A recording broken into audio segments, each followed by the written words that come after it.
Well, good morning to anybody who may chance to hear this. There's my lighter not working properly again.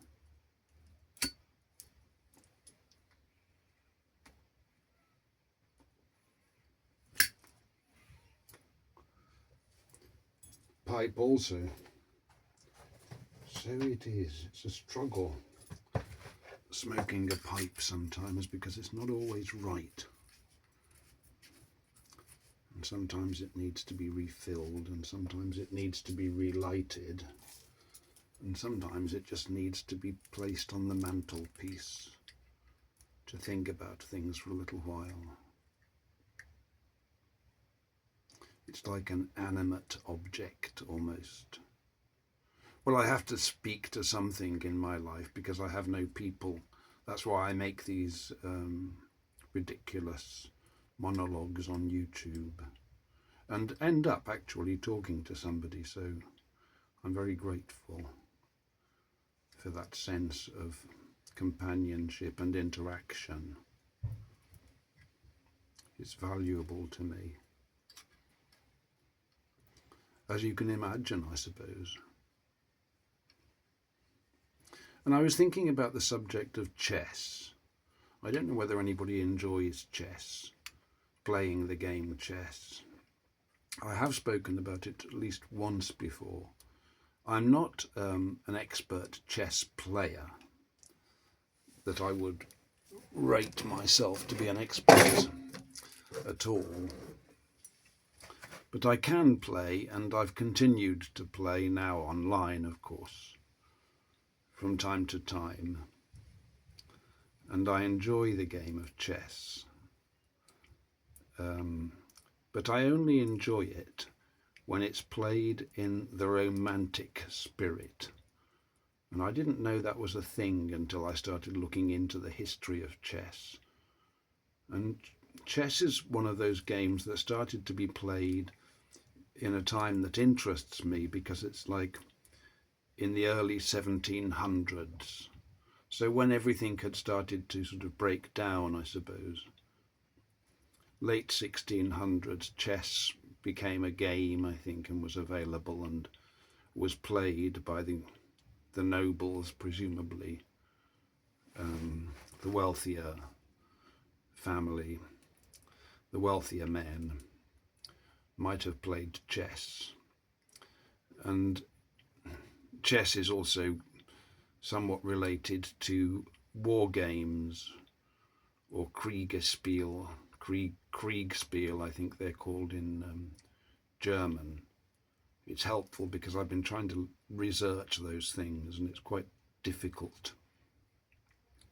But I distinctly remember watching a film many years ago, and they were depicting gentlemen with beards and politicians and military men in a country house around a large table with the most beautifully carved pieces representing armies and chariots and cannons and tanks, and they were playing it on a very large table which was coloured somewhat to represent different countries or different areas, and pushing these pieces around with poles and so on and so forth. It was a very interesting scene to me, so I wonder whether you can get those old pieces, and I think you can. But I think it seems to me that there were so few artifacts available on the internet. I suspect any ancient family that has such a thing has had it uninterrupted for several hundred years and would not consider placing it on eBay because they don't need to.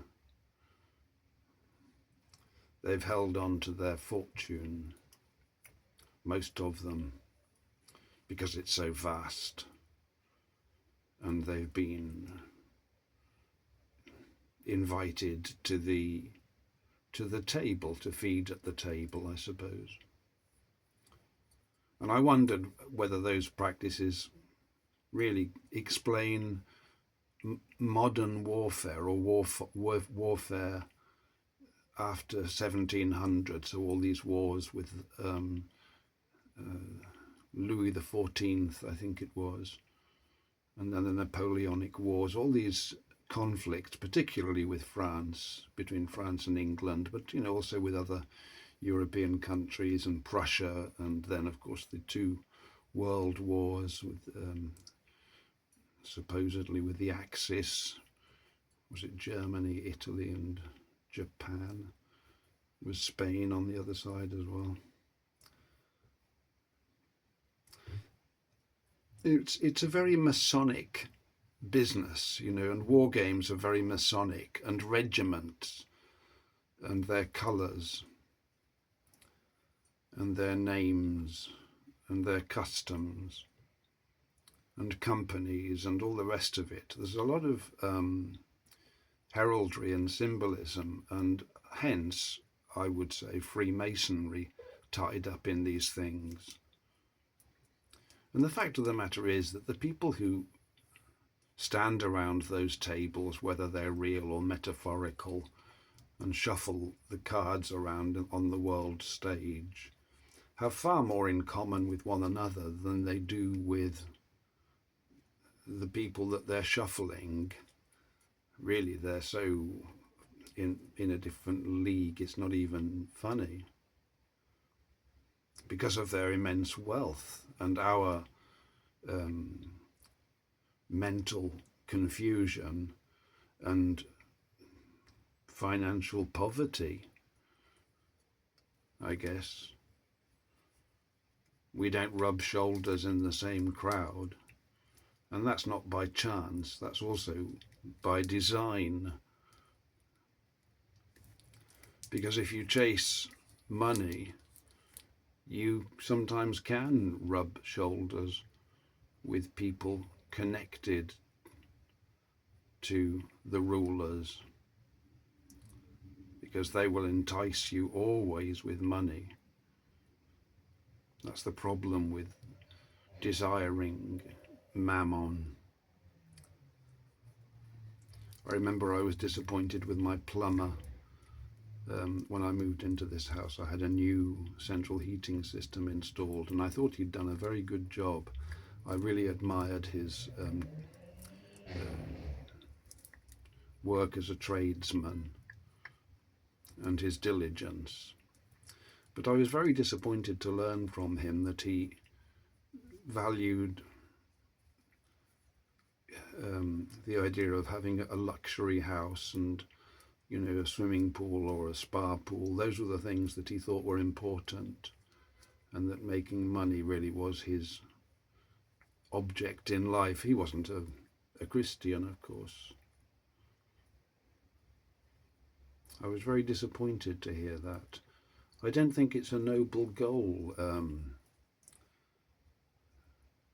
It's a dangerous goal.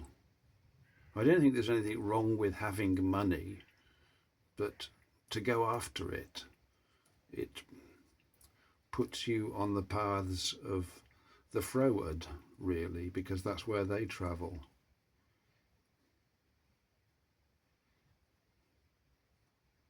Blessed is the man that walketh not,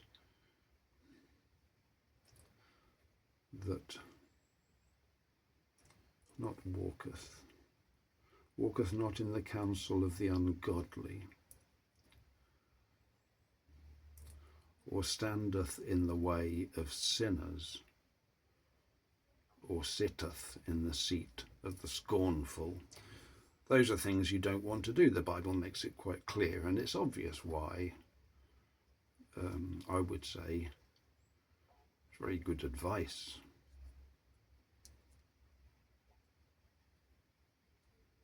But those people, I wonder, are they moving chess pieces around the world? Is that what they've been doing all this time?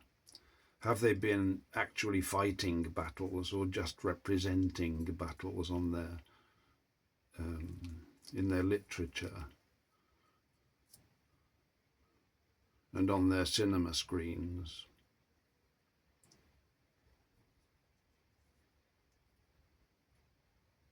again, because they have, so much in common.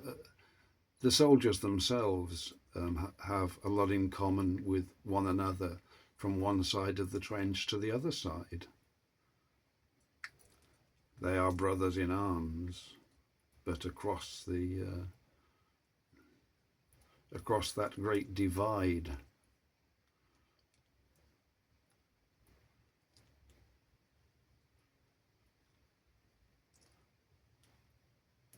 And their generals also would be in a higher social class, and would, they're the people that have a lot in common with one another. It's hard to consider. Take naval battles, for example. The admirals of the English and the French fleet, and any two opposing fleets, these are seamen. They are experienced mariners, and they love the ships because that's their world, and they understand them. Wouldn't it be easier to agree on a certain destruction, limited, and avoid actual conflict? Nobody really can report it. In those days, anyway, there's no helicopters apparently flying over the scene, making live television. You can just say anything you want to. There's military secrecy.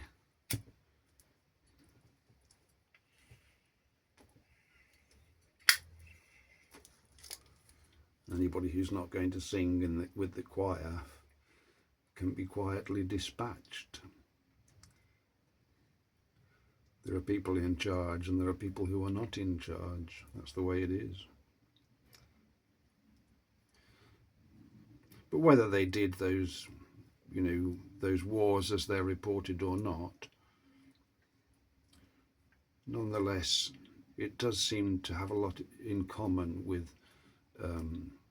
war games, the way that things proceed. And really there's nothing surprising about it, because it's strategy and tactics. And the game chess was initially played in what's called the Romantic style, and that was the first use of the game. And Romantic style chess was based on fast moves and a certain bravado and so on and so forth. It was more light-hearted, I would imagine. And then, of course, came the more analytical, tactical approach and the postmodern approach. And chess became what it is today, I think. The modern style of chess is called, I don't know, dynamism, I think it said in Wikipedia, the dynamic approach. And so the Romantic style has been abandoned, and consequently chess has completely lost its way. It was, the grandmasters have been defeated by AI, I think, more or less since the early 2000s, maybe before that even. It was clarified that a sophisticated computer would always beat a grandmaster. It's just an unequal battle. So they met their end, really, because they'd thrown the anchor of the ship again into the coal hold, and the ship is tossing on the storm. If you're not anchored to anything, you're just anchored to your own conceit. So it would have fitted in to the times, because I believe that, after the king was beheaded in 1649, I think this is when they really took control increasingly with their madness and this tactical and strategic approach, which we find, throughout human societies, secret societies, the what's it called, that wretched group that everybody's a part of. I've forgotten its name now. The one with the wolf in sheep's clothing that many English and British politicians are part of. The Fabian Society, that's what it's called. They follow this same cunning strategy, but it leads nowhere. It disappears up its own tailpipe.